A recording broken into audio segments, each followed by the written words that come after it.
Would you like to know a common reason why data teams and data projects fail? They fail because they don't establish a clear, articulate goal of what they're trying to do. Hi, my name is Jesse Anderson, and I'm the author of Data Teams. This is the fourth video in a series of 4 videos from my book, Data Teams. Now I'm going to share how teams can go about establishing these goals so that they have something that they're working towards. First off, let's talk about what type of goals we want to achieve. It's very important that managers help the teams establish an achievable goal. This is incredibly important because I've seen this firsthand happen on both sides. Oftentimes the manager will establish a goal that is not achievable by the team. And as a direct result, the team is forever behind the 8 ball trying to achieve that goal that's been set out for them. They're never going to attain it, and they're always going to feel like they're behind. There's another type of goal, and that's a too achievable goal, where the goal was too easy to do. And this is where the manager oftentimes doesn't really understand or is brand new to data teams and establishes a very, very simple goal, too simple of a goal. And as a direct result, this makes the team think that they're always going to have very simple goals like that, or it sends the message to the business that this stuff is easy. And it really does the manager no good by as setting out these types of goals. Now there are 2 types of goals that managers will need to put out. These are technical and business goals.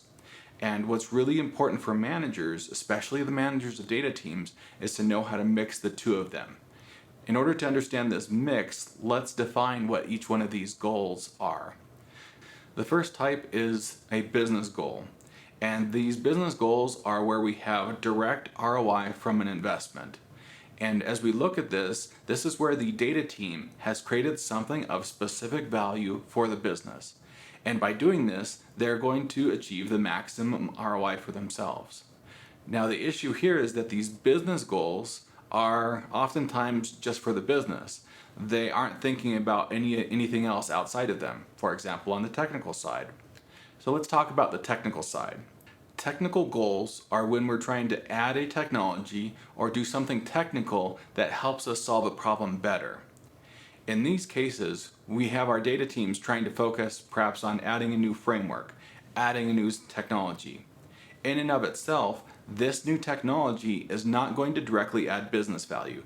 It's not going to enable something. It's going to be much more foundational, whereby adding that technology, the data team will be able to build on that technology to create business value. So the issue for the managers of data teams, is to try to balance out. If we do everything that's a technical goal, we'll never create any business value. We'll always be doing things for ourselves. And if we only do business goals, the team will never pay back or pay down some of its technical debt, for example.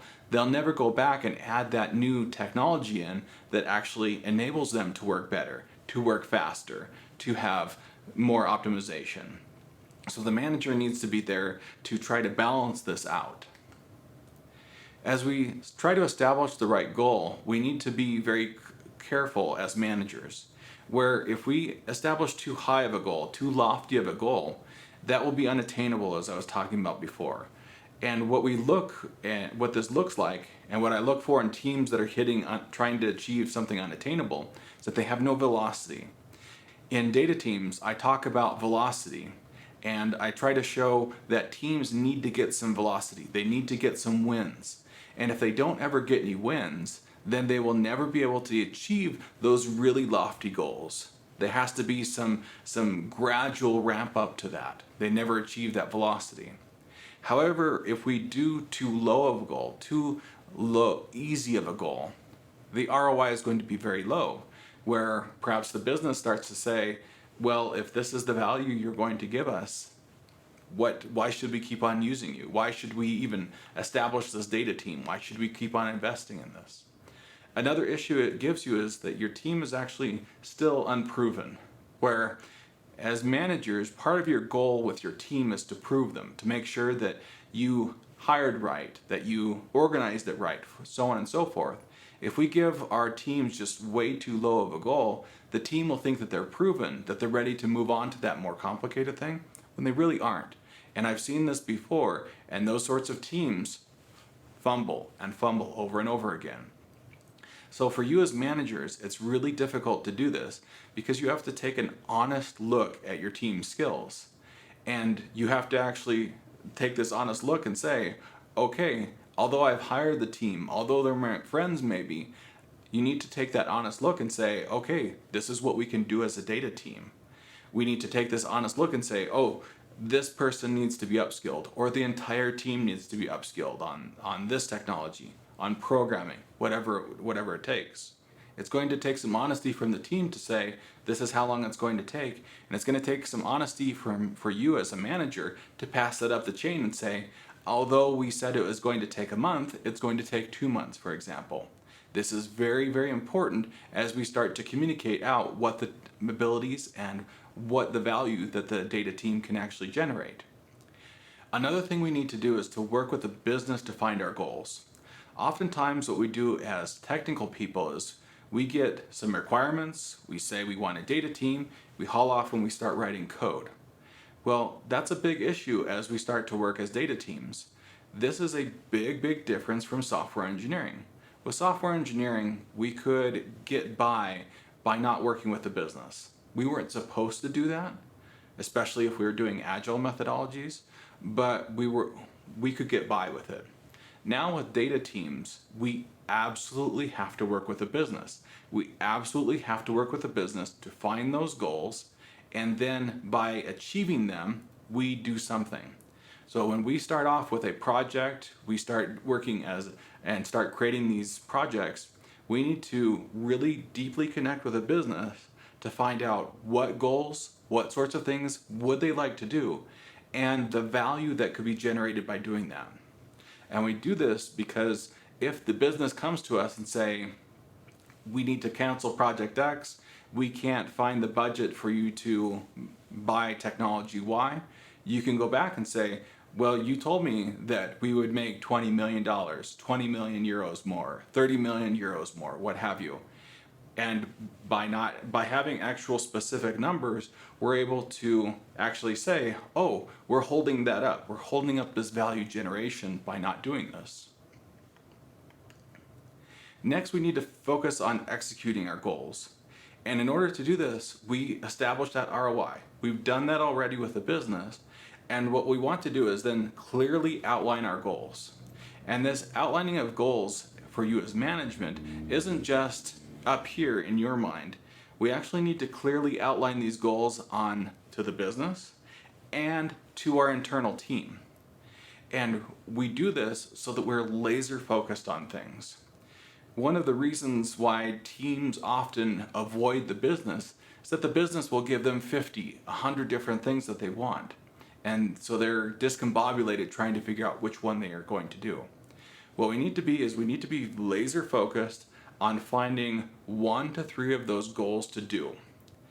What we're trying to do is we're trying to focus on just a few of those things and show value with a few of those things. And I've seen this personally. My teams are, when I work with a team, we laser focus on this. However, I've worked with other teams and talked to other teams where they're trying to do 50, 100 things all in parallel. Guess what? It never gets done because it's so slow to get all 100 things done in parallel. It just isn't possible. However, by getting the laser focused things out there, those 1 to 3 things, we can show that value. Now, we will have that backlog, and when we get that backlog, we need to make sure that the business knows we're going to work on 1 to 3 things, but we aren't throwing out that backlog. What we're going to do instead is we're going to work iteratively. We're going to make continuous improvement. We're going to go back to that list and work on the next one and work on the next one. One other big thing, and this is a theme throughout the book, throughout data teams, is that we need to build a solid foundation for ourselves. This is a common issue that I see with teams, is that they're trying to finish or execute on something where they didn't have that solid foundation in the first place. So they'll try to make that next step up, try to get to that next level of difficulty. and they'll continually fall because they lack that solid foundation to do it right. You as managers need to really focus on building that solid foundation to make sure that you're ready for that next thing, that next iteration. If you aren't ready for that next iteration, then we need you to go back and build that solid foundation, fix that solid foundation. Now that you understand the types of goals and how to set those goals and achieve them, I invite you to buy and read my book Data Teams so that you can understand the rest of the things you need to do to be successful with data teams.